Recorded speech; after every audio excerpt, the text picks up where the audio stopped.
ఉం? పైన ఉన్న అమ్మవారి లోకమునికి శ్రీలోకము అంటారు.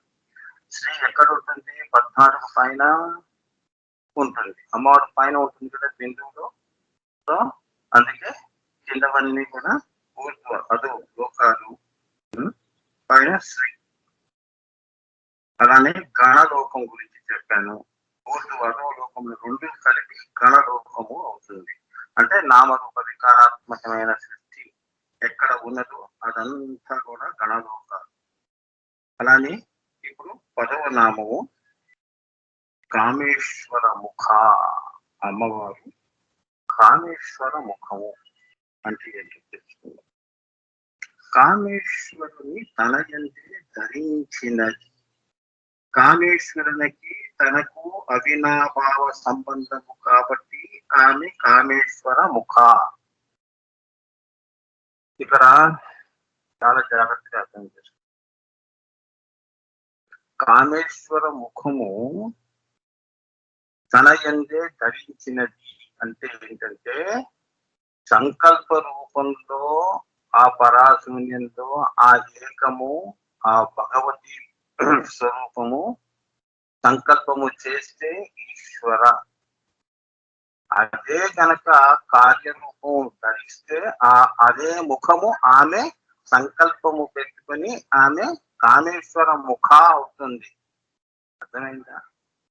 ఇప్పుడు ఉదాహరణకి ఇక్కడ అర్థమైనట్టుగా చెప్పాలి అంటే ఇప్పుడు దుఃఖం అది సంతోషం వచ్చినప్పుడు అతపూర్వము సంతోషం రాకపూర్వము ఎలా ఉన్నారు, వచ్చిన తర్వాత ఎలా ఉన్నారు? అవునా? సో రాకపూర్వము పరాశూన్యంగా ఆమె నిర్లిప్తగా ఉన్నదండి. ఇప్పుడు ఆ సంతోషకరమైన వార్తని ముఖం విప్పారిందండి అంటాం కదా. అప్పుడు ఏమయ్యావు? సంతోషము అంటే ఆ సంకల్పము ధరించి ఉన్నావు, ఆ రూపంలో నువ్వు ఉన్నావు. కామేశ్వర ముఖ అంటే ఏంటంటే ఆ సంతోషము ఆ సంకల్పముతో నువ్వు ఆ సంకల్పము పెట్టుకొని ఆమె సంతోషకరమైన రూపాన్ని ధరించింది అని. అంటే ఇదంతా కూడా ఒకే దాంట్లో జరుగుతున్నాయి. మరి నీ శరీరంలో నీ మనసులో అన్ని కూడా ఒకటేగా జరుగుతున్నాయిగా. నీకు నీ మనసులో తెలుసు అని అంటుంటావు కదా. మరి అది కూడా ఈ సర్వ సృష్టి కూడా వీరి సంకల్ప కార్యకారణాలు. సో ఆ తల్లి కామేశ్వర ముఖ అయి సృష్టి చేసింది. సో వీటికి ప్రత్యేకమైన ఒక చైతన్యమే అంటే ఏంటంటే చైతన్యంగా బయటకు వచ్చింది అని. ఇప్పుడు నీలో సంతోషంగా ఎలా ఉన్నావు? నువ్వు నవ్వుతున్నావు అంటే అది చైతన్యం ఉంది కాబట్టి నవ్వుతున్నావు. ఆ చైతన్యమే అమ్మవారు. అర్థమైందా? లేదా ఆయన కేవలం సంకల్పంతో జడ పదార్థంగా ఉంటాడు. ఆయన ముఖంలో నవ్వు తీసుకొచ్చింది, నవ్వు రూపంలో బయటికి. అదే కామేశ్వర ముఖ అంటే. అదే ఆయన సంకల్పము ధరించి బయటకు వచ్చింది అని. అదే ఆయనని తన యందే ధరించినది అని అంత అందంగా చెప్తున్నారు. అదే వారిద్దరికి అంత అవినాభావ సంబంధం ఉందన్నమాట. అందుకే ఆమె కామేశ్వరము. 11వ శ్రీ గణేశ్వర సృష్టికి ఆది ఎవరో అది శ్రీ గణేశ్వర. నేను ఎప్పుడూ చెప్పాను కదమ్మా, బిందువు ఈశ్వర సంకల్పమే గణేశ్వర. ఆయన సంకల్పం చేయలేదనుకో సృష్టి ఎక్కడుంది? ఆయన సంకల్పమే గణేశ్వర. కామేశ్వర ముఖమును చూచున్నది రక్త బిందువు. కామేశ్వర ముఖమును చూచున్నది రక్త బిందువు. ఈశ్వర ప్రతిబింబము కల్పిత రూపము. ఈ కల్పన వలనే సృష్టికి శ్రీ గణేశ్వర అని పేరు. అంటే ఇక్కడ కామేశ్వర ముఖము రక్తబింబం అంటే విశిష్ట అద్వైతం. ఎదురుకుండా కూర్చున్నట్టుగా అలా కూర్చుంటే ఆయనని చూసినప్పుడు ఆమెకి ఈ రక్త బిందువు తల్లి ఈశ్వరి చూసినప్పుడు ఆయన ప్రతిబింబము కల్పిత రూపము. ఆయన ప్రతిబింబముని తీసుకొని ఒళ్ళో పెట్టుకుని సృష్టి చేసింది అని అంతే అన్నమాట. ఆయన రూపాన్ని మనసులో ధరించి సృష్టి చేసింది. సో ఈ రక్త బిందువు ఈ అమ్మవారు. సో అందుకే ఈ ఈ కల్పన వలననే సృష్టికి శ్రీ గణేశ్వర అని పేరు. అందుకే ఆమె ఆయన రూపాన్ని పెట్టుకుంది కాబట్టి అది అసలుది కాదుగా, రూపాన్ని పెట్టుకుంది. ఇప్పుడు నేను ఆయన సంకల్పాన్ని పెట్టుకొని ఉన్నాను కాబట్టి ఆయన ఎలా అనుకున్న రకంగా సృష్టిని చేస్తాను అని అనుకోవటమే శ్రీ గణేశ్వర.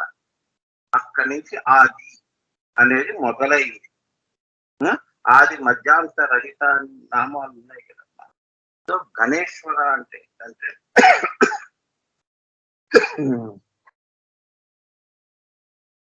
గణేశ్వర అంటే ఎక్కడ మొదలు పెట్టిందో అమ్మవారు అక్కడి నుంచి శ్రీమాతే అది గణేశ్వర. శ్రీ అంటే త్రికోణయుత బిందువు. శ్రీ అంటే ఏంటి? త్రికోణంలో ఉన్న బిందువు. శ్రీచక్రాంతర త్రికోణము పరస్పర ఈక్షణము చేత అది రక్త శుక్ల మిశ్రమము. గణము అంటే బిందు స్పంద ప్రతిస్పందములు.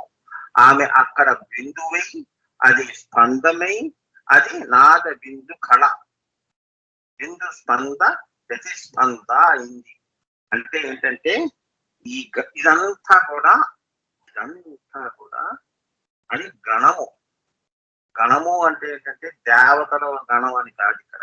అంటే అమ్మవారు పరాశూన్యం నుంచి బయలుదేరుతున్నప్పుడు వారిద్దరూ రక్త శుక్ల ప్రభామిశ్రం అసత్యం త్రైపురం మహా అలా అయినప్పుడు అక్కడి నుంచి ఇదంతా నాద బిందు కళ ఏమా అవుతోంది కదా. తర్వాత హ్రీం అవుతోంది. ప్రతిస్పందనలో ఆకాశాలు సృష్టిస్తుంది ఓంకారం. ఇదంతా అమ్మవారి యొక్క గణములు. నాద బిందు కళలు ఇవన్నీ కూడా గణములు, మహాగణములు. గణాలు కావు. తర్వాత ఇదంతా స్థూలంలోకి వస్తే అవి గణములు అవుతాయి. ఇది మహాగణపతి అని పాడతాం కదా మనం. అది మహాగణములు అంటే. ఆ మహాగణములు మళ్ళీ గణములను సృష్టిస్తున్నాయి. నాద బిందు కళ అంటే అది మళ్ళీ స్థూలాల్లో ఏమి సృష్టిస్తున్నాయి? ఇదిగో ఈ 14 లోకాలు. ఓం భూ ఓం భువ ఓం శుభ ఓం మహ ఓం జన ఓం తప ఇవన్నీ ఆ మహాగణముల నుంచి మనందరము కూడా వచ్చాము అది చెప్తున్నారు. గణములు అంటే కేవలం మహాగణపతి వేరు, గణపతి వేరు. గణపతి ఏమో నువ్వు ఆరాధించే మట్టి బొమ్మ. దాని తత్వం అంతా ఆజ్ఞాచక్రం పైన, బ్రహ్మకక్షం పైన ఆడబిందు కళలు. అర్థమైందా?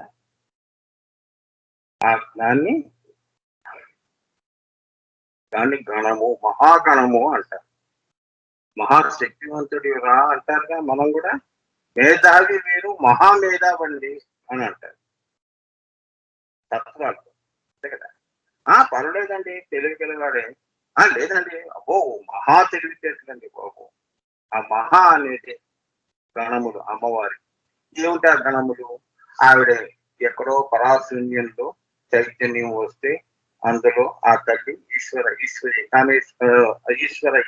అయి అక్కడి నుంచి వాళ్ళు సంకల్పం పెట్టుకున్నప్పుడు కామేశ్వర రూపమే మళ్ళీ రక్త శుక్ల ప్రభామిస్తాం అన్నప్పుడు బిందువులోకి శ్రీచక్రంలో ఉన్న త్రికోణాంతర బిందువులోకి వచ్చి వారు అర్ధనారీశ్వర తత్వాన్ని పొంది ఇదంతా కూడా గణములు, మహాగణములు. అక్కడి నుంచి నాద బిందు కళలు. బిందు స్పంద ప్రతిస్పంద. ఆ ప్రతిస్పందనలోనే ఓంకారం. ఓంకారం నుంచి నువ్వు నేను పుట్టాను నాయన అంటున్నారు. గణము అంటే అది. ఏంటి గణము? ఇది ఉట్టి గణము కాదు, శ్రీ గణము. శ్రీ అంటే ఎవరు? ఆత్మ, పరమాత్మ. ఈ రెండు పరమాత్మ యొక్క అంశమే ఆత్మ. సో అది బిందువు. సో ఆ బిందువు యొక్క శ్రీ గణం ఇది. నాద బిందు కళలు అంటే అదనమాట. ఈ నాదం నుంచి సృష్టి వచ్చింది, అది వేరే విషయం. స్థూల సృష్టి తెలుసుకోవటం, తత్వం తెలుసుకోవటం కష్టం, కానీ స్థూల గురించి తెలుసుకోవటం ఎంతసేపు అవునా? తత్వాలు క్షణంలో అర్థం, అది స్థూలం క్షణంలో అర్థం అవుతుంది, అవునా? కానీ తత్వం తెలుసు ఏ జన్మకి కాదు. ముఖ్యంగా పరతత్వం, మామూలు తత్వం 36 తత్వాలు తెలుసుకోవటం చాలా సామాన్యమే ఏమా. ఇవన్నీ నీకు లొంగి ఉంటాయి కాబట్టి, పూర్వానుభవాలు ఉంటాయి కాబట్టి, ఎవడు ఎటువంటి వాడు ఏ తత్వంలో ఉంటాడో ఇవన్నీ నీకు అందుబాటులో ఉంటాయి. కానీ పరతత్వం, అమ్మవారి తత్వం తెలుసుకోవడం అంటే సామాన్యమైన విషయం కాదు. దానికి నీకు యోగం ఉండాలి. అదే రాసి పెట్టడం అని. యోగం అంటారు చూడండి, ఆ అమ్మవారు ఆశీర్వాదాలు ఉంటేనే కానీ పరతత్వం తెలియదు అంటారు. మామూలుగా 36 తత్వాలు తెలుసుకోవటం అందరూ చేస్తారు. అంటే మన బుద్ధి వరకు, సహస్రార చక్రం వరకు అందరూ తెలియగల వాళ్ళే. కానీ దాని పైన తెలుసుకోవటం పరతత్వం. ఇప్పుడు నేను చెప్పింది ఈ శ్రీ గణేశ్వరాలు పరతత్వం. ఎంతవరకు స్వానుభూతయింది? ఈ తత్వాల్లో మీరు శరీరాల్లో ఉండి ఆ పరతత్వాన్ని ఎంతవరకు ఆస్వాదించారు, ఎంతవరకు అర్థం చేసుకున్నారు అనేది మీ విజ్ఞతకి వదిలేస్తున్నాను. అలానే అమ్మవారి అనుగ్రహానికి వదిలేస్తున్నాను. సో ఇది సామాన్యంగా ఎవరికి కూడా అంత తొందరగా పట్టుబడని బ్రహ్మ విద్య అంటారు. అందుకే ఇది ఒక పట్టాన్ని అర్థం కాదు కాబట్టి ఇది ఒక పెద్ద బ్రహ్మ విద్య అంటే బాబు అంటాం. ఎందుకంటే తత్వాలకి, నీ ఊహలకి, ఆలోచనలకి అతీతంగా ఉండే తత్వం ఇది. 37వ తత్వం, 37 తత్వాలు కదా. 37 అంటే బిందువు. అది ఎవరికి అర్థం అవుతుంది? నీకు కింద మూలాధారం నుంచి బిందువు వరకు కింద 9 చక్రాలు, పైన 9 చక్రాలు, దాని పైకి వెళ్తేనే కానీ నువ్వు ఈ శ్రీ విద్య, ఈ బ్రహ్మ విద్య గురించి చెప్పలేవు నాయన. అనుభూతి లేనప్పుడు ఏమీ చెప్పలేవు. అమ్మవారు నీ నోటి నుంచి పలికించదు అని. నువ్వు 36 రామచిలుక పలికినట్టు మనందరం రామచిలుకలం. సృష్టిని చూసి ఊరికి అదే పలుకుతూ ఉంటాం. పరతత్వం అనుభవం లేదుగా అన్నా. లేనప్పుడు ఏంటి? సృష్టిలో ఉన్నదే అనుకరిస్తాం, సృష్టిలో ఉన్నదే ఆలోచిస్తాం, సృష్టిలో ఉన్నదే ఊహిస్తాం, సృష్టిలో ఉన్నదే సొంతం చేసుకోవాలనుకుంటావు, సృష్టిలో ఉన్నదే మళ్ళీ పొందాలనుకుంటావు, ఇవ్వాలనుకుంటావు, పుచ్చుకోవాలనుకుంటావు. ఇదంతా రామచిలుక చేసే పనులు. రామ అంటే రామ అంటావు, కృష్ణ అంటే కృష్ణ అంటావు. నువ్వు ప్రతిస్పంద అన్నమాట. నువ్వు బిందువు కావాలి అంటే ఈ ప్రతిస్పందం నుంచి, బిందువు నుంచి నాదంలోకి వెళ్ళాలి. నాదంలోని నువ్వు అమ్మవారి యొక్క కాంతి దర్శనం చేస్తేనే కానీ నీకు ఈ యొక్క నామము శ్రీ గణేశ్వర అనేది నీకు పట్టుపడదు నాయన అని చెప్తున్నారు. అంటే దీనికి కావలసిన ముడిసరుకు ఏది? ధ్యానము, భక్తి, విశ్వాసము, యోగము, చివరికి అనుభూతి. ఇవన్నీ ఉంటేనే కానీ ఇది నీకు పట్టుపడని విద్య. అందుకే ఇది శ్రీ విద్య. నువ్వు శ్రీ గురించి శ్రీ విద్య తెలుసుకోవటం అత్యంత బ్రహ్మ విద్య. శ్రీ విద్య మాయను తెలుసుకోవటం అంత తేలిక. ఎందుకంటే మన అందరం మాయలో ఉన్నాం కాబట్టి ఇది అనుభవంలోకి తొందరగా వస్తుంది. శ్రీ విద్య అనుభవంలోకి తొందరగా రాదు. అర్థమైందా? మాయలో నువ్వు ఏది అడిగినా కూడా ఏముందండి, డబ్బు పడేస్తే అన్ని వస్తాయి. కానీ ఇక్కడ డబ్బు, తెలివితేటలు ఇవి నువ్వు పడేసినా రావు, అర్థం కావు. అందుకే ఇది బ్రహ్మ విద్య, శ్రీ విద్య అంటారు. ఇది గురుముఖత నేర్చుకోవాల్సింది.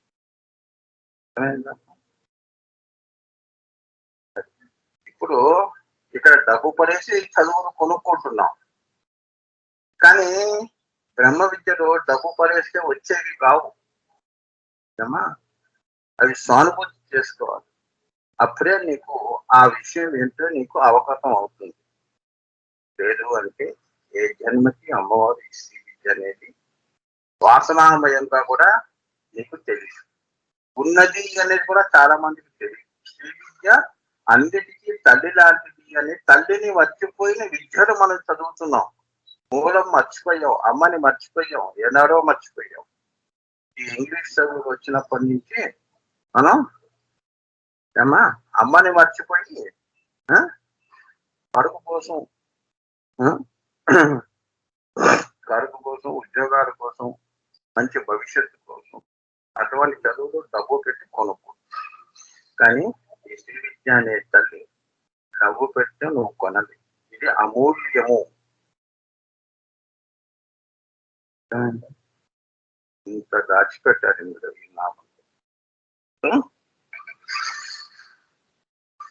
ఈ శ్రీగణములకు ఇచ్చా జ్ఞాన క్రియాశక్తులు, త్రిగుణములు, త్రిపుటి వీటిని ప్రసాదించినది రక్త బిందుగత ఈశ్వర ప్రతిబింబము. ఈశ్వర ప్రతిబింబము అమ్మవారు పట్టుకొని ఏం చేస్తుంది? ఆమె మహాత్రిపుర సుందరి అవుతుంది. ఆయన సంకల్పంలో ఇలా కూడా సృష్టి ఉండాలి అంటే త్రిపుటి ఉండాలి కాబట్టి ఇచ్చా ఉండాలి, జ్ఞానం ఉండాలి, క్రియ ఉండాలి. ఎక్కడి వరకు? అన్ని లోకాల్లో ఇచ్చా జ్ఞాన క్రియ లేకుండా మనం ఏ పనులు చెయ్యం. నీకు ఇష్టం ఉంటే పని చేస్తావు, లేనప్పుడు జడ పదార్థంగా కుర్చీలో అలా కూర్చొని ఉంటావు. ఇచ్చ ఉన్నప్పుడు జ్ఞానం ఉంటుంది. ఏం చెయ్యాలి? ఇప్పుడు నాకు కోరిక ఉన్నది, స్వీట్ తినాలి, లేకపోతే మంచినీళ్ళు తాగాలి, లేదా కాఫీ తాగాలి అనే ఎలా తాగాలి అనేది జ్ఞానము. అంటే నీ ఇచ్చటి జ్ఞానము తోడైతే అప్పుడు అది ఇచ్చా జ్ఞాన క్రియల్లో నువ్వు దాన్ని ప్రదర్శించగలుస్తావు. అలానే ఈ సృష్టి ఈ మూడిటి మీద ఆధారపడాలి. The basic principle of 3. 3 సంఖ్య అంటే అదనమాట. అందుకే 3 ముళ్ళు, 3 ప్రదక్షిణలు, 3 మునకలు, 3కి అంత ప్రశస్తం ఉన్నది అని. త్రిపుటి అదనమాట. అలా ఆయన సంకల్పంలోనే అన్నీ ఉన్నాయి. అలానే 3 గుణములు సత్వ రజస్తమో గుణాలు ఉండాలి. ఏమా ఈ 3 కూడా సందర్భాన్ని బట్టి ఇవి కలుస్తూ ఉంటే వెళ్ళిపోతూ ఉంటాయి. సత్వరజస్తమో గుణాలు. ఇవాళ నేను ఉపవాసం ఉండాలండి అని నువ్వు అనుకున్నావు అనుకో, ఇవాళ నువ్వు నాన్ వెజ్ తినకూడదు, నేను పూర్తిగా ఉపవాసం ఉండాలి అనేది ప్యూర్గా సత్వగుణమే ఉంటుంది ఆ రోజంతా. ఆ మర్నాడు తింటాలే అనుకోవటం వల్ల సత్వగుణం ఉంటుంది, కానీ అందులో మళ్ళీ రజోగుణం కలుస్తుంది. కాబట్టి సత్వ రజోగుణాల ద్వారా నువ్వు మళ్ళీ ఇంకో పని చేస్తావు, నాన్ వెజ్ తింటావు. అలా కలుస్తూ విడిపోతూ, కలుస్తూ విడిపోతూ ఉన్నది ఈ సృష్టి, ఈ జీవితాలు. ఎవరు కూడా ఒకే గుణంలో ఉండరు. అదే మహాత్రిపుర సుందరి యొక్క ఈశ్వరుడి యొక్క సంకల్పంలో దాటి ఉన్న రహస్యం. ఎవరైనా కూడా యోగము ద్వారా, ధ్యానము ద్వారా సత్వగుణ సంపదను పెంచుకున్నారు. సంపద పెంచుకోవటం అంటే సత్వగుణ ఇటువంటి గుణాల్లో ఉత్తమమైన గుణాలు పెంచుకోవటం, అదే నీ సంపద. ఏ సంపదను పెంచుకోమని వేదాలు ఘోషిస్తున్నాయి, అంతేకాని డబ్బు కూడబెట్టమని. ఇటువంటి శ్రీ విద్యలో ఈశ్వరుని సంకల్పంలో దాగి ఉన్నవన్నీ కూడా శ్రీ సంపద, అసలైన శాశ్వతమైన సంపద అని. అవే శాశ్వతం అమ్మా. శివుడు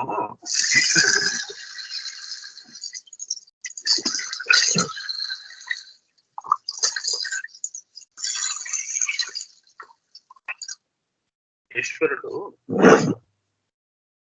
నీకు శరీరం ఇచ్చాడు. ఇది సంపద, ఇది నీకు సంపదే. ఎందుకంటే ఇందులో నేను ఉన్నాను, ఈ శరీరం నాది, ఇదే సంపద. ఈ శరీరం ద్వారా నేను సంపాదన చేస్తాను, నా శరీరం నాకు ఇష్టము అని అనుకోవటమే భ్రమ.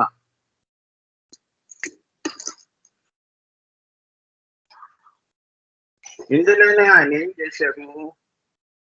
శాశ్వతంగా తన అంశాన్ని పెట్టాడు, అదే ఆత్మ. మరి ఆత్మయే ఈశ్వరుడి యొక్క సంకల్పం, అదే ఇచ్చా జ్ఞాన క్రియాశక్తి. అవునా? ఈశ్వరుడు ఇచ్చండి, ఆయన శివజ్ఞానం అండి. ఇవాళ నాకు ఈ నామం అర్థమైందంటే ఆయన ఇచ్చా, ఆయన జ్ఞానము, ఇచ్చా జ్ఞాన క్రియలో నేను శివభక్తుడిని అయ్యానండి, శివుడే సర్వస్వం అండి అని అనటం. మరి ఇవన్నీ శాశ్వతాలు కావు. సో నువ్వు ఇచ్చా జ్ఞాన క్రియాశక్తులు, తత్వరజ స్తమో గుణాలు, నువ్వు ఈశ్వరుడు యొక్క సంకల్పం నుంచి నువ్వు చెయ్యి ఈ భూమి మీద, అప్పుడు అదంతా నీకు శాశ్వత సంపదలుగా నీకు చేరుతాయి. అంతేగాని ఈశ్వర మాయలో, చైతన్యంలో నేను అనేది తెచ్చుకోవటం, నేను వేరు అని అనుకోవటం మాయలు, దాని వలన కర్మలు తెచ్చుకుంటాం. అంతేగాని సత్కర్మలు కానీ దుష్కర్మలు కానీ, దాని వలన జనన మరణాలు. సో నేను చెప్పేది ఏంటంటే అంత శివ సంకల్పం అండి, మన చేస్తే ఉంది. అదే కృష్ణార్పణం అంటాం. ఏ పని చేసినా ఓహో ఇవాళ అమ్మవారు ఈ పని చేయమని చెప్పింది, సరే చేద్దాం. నేను ఈ రోజు ఈ పని చేస్తాను అనుకోవటమే ఏమా ద్వైతంలో నువ్వు పడ్డావు, మాయలో పడ్డావు. చూసావా, మనం జారేటప్పుడు పడినప్పుడు నేను జాగ్రత్తగానే వెళ్ళానండి, కానీ అక్కడ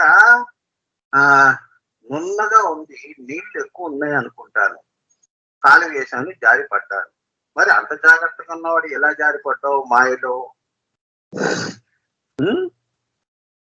అదే మాయ. నేను అనుకోవటమే మాయమ్మా. అదే నేను నీవు అని వచ్చింది ఆలోచన అంటే పరజ్ఞానము అంటారు. ఏదో ఆలోచనలో ఉన్నావు, మాయా ఆలోచన, అప్పుడు ఇలా జరుగుతుంది. లేదు అంటే అందుకే బాబాజీ ఎప్పుడు బి అలర్ట్ అంటారు ఏమ్మా. అందుకే అన్ని ఆలోచనలు, ఊహలు అమ్మవారికి పుష్పాలుగా సమర్పించండి. అవన్నీ అమ్మవారు చక్కగా ఆశీర్వదించి మళ్ళీ అవే పుష్పాలు నీకు దైవీకృతంగా మళ్ళీ నీకు ఇస్తుంది. ఆ పువ్వులు 10 మందికి పనికొచ్చేది. అవునా? మన తల్లో పెట్టుకోవటం వేరు, అమ్మవారికి మనలో వేయటం వేరు. అంటే జీవితం కూడా అంతే. నీ జీవితమే ఒక మాల, నీ శ్వాసలే నీకు పెద్ద మాల. అవునా? గజమాల.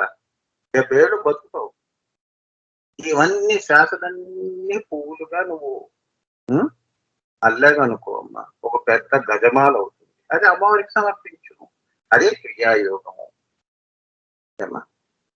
సో ఎప్పుడూ కూడా శ్వాస తీసుకున్నప్పుడు అది అమ్మవారి కృపతో నా శరీరంలోకి వచ్చింది, అలానే నా శరీరం నుంచి వెళ్ళిపోతుంది.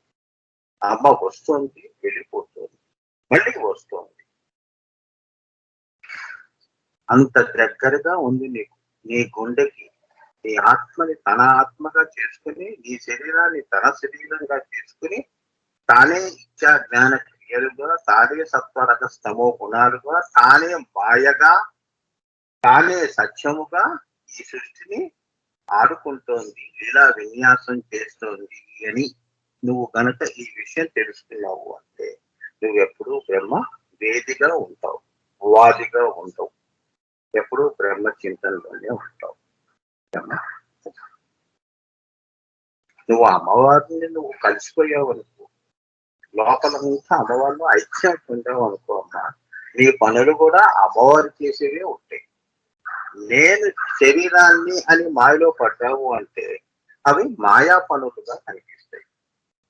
లేదండి నా మనసులో అమ్మవారు ఏదో ఈ పని చేస్తున్నా, తల్లి ఆజ్ఞ అలా ఉందండి అని అన్నావు అనుకో, అప్పుడు నీ శరీరం మీద, నీ మనసు మీద, ఊహల మీద ఊరి ఆధిపత్యం ఉంది. అమ్మవారే ఆవిడ ఆధిపత్యం ఉంది. అవునా? అప్పుడు నువ్వంతా కూడా నడిచే దేవుడు, నడిచే దేవత, నడిచే దేవత, ఆరాధ్య దేవతగా మిగులుతావు. ఇటువంటి వాళ్ళే ఈ గ్రామ దేవతలు, ఈ కుల దేవతలు, పితృ దేవతలు, వీళ్ళు ఇలా బతికి ఆ దేవతలుగా వాళ్ళు అలా మిగిలిపోయారు. అది గ్రామ దేవతలు. తలుపులమ్మ అని, నల్లపోచమ్మ, రేణుక, ఇలా వీళ్ళందరూ కూడా నడిచే దేవులే, వాళ్ళు మనుషులే. ఈ జీవాన్ని దేవా చేశారు కాబట్టి వాళ్ళు దేవతలు అయ్యారు, గ్రామదేవత. అట్లా అర్థమైందా శ్రీ గణేశ్వర అంటే?